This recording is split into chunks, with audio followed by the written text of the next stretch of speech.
Have you ever stumbled upon a design so peculiar in a high-tech gadget that it left you bewildered? Well, let me share something about the FUJIFILM X100 series that still has me scratching my head. Imagine this, a camera that revolutionizes photography, yet its approach to attaching lens filters seems to defy logic.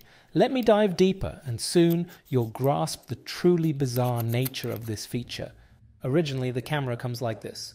And as you can see, you can't put a filter on the lens, there's just no thread. And to put on a filter, you need to purchase a special ARX100 adapter ring, and this adapter is screwed on. But where does it screw on? Onto a thread to which a special cap is attached. Yes, you understood correctly. Instead of making a thread for the filter, they made a thread to which the cap is attached. You can't screw a filter onto this thread because it's external, not internal, like the threads for filters on most lenses. You need to attach the adapter to this external thread, and onto this adapter, you must screw a 49mm diameter filter.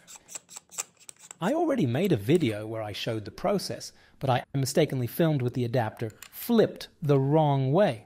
This mishap led me to a realization that demanded a voiceover clarification in a new video. But here's where it gets even more intriguing. The adapter's correct positioning becomes critical only if you plan to use lens hood. The adapter features specific protrusions for the hood, a design choice that lacks symmetry, making the orientation of the adapter pivotal. Not using the hood myself, I initially missed this detail. It's not that I find the hood unnecessary. On the contrary, it's quite beneficial. However, attaching the hood renders most camera cases useless, contradicting my vision of this camera's practicality. If I intended to juggle accessories, I'd have opted for a camera with interchangeable lenses. Thus, if the hood can't remain attached, it becomes redundant for me.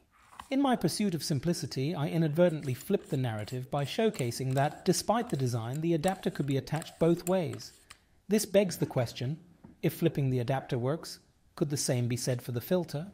This realization adds to the peculiarity, but casts doubt on the effectiveness of the filter's coatings when mounted backward. The saga takes another twist, with the X100V series introducing weather resistance that paradoxically relies on using a filter attached via the adapter ring. The implications of attaching the filter directly or flipping the adapter raise further questions about its weather resistance. And for a bit of good news, adapter rings are consistent across the series, allowing you to switch from an older model to a new one without additional purchases. On my channel, I delve into my life experiences and all things that pique my interest. I hope you find my other videos just as engaging. For example, a video about how everyone heard the hidden message in old Nokia phones but didn't know what it meant, among other interesting videos.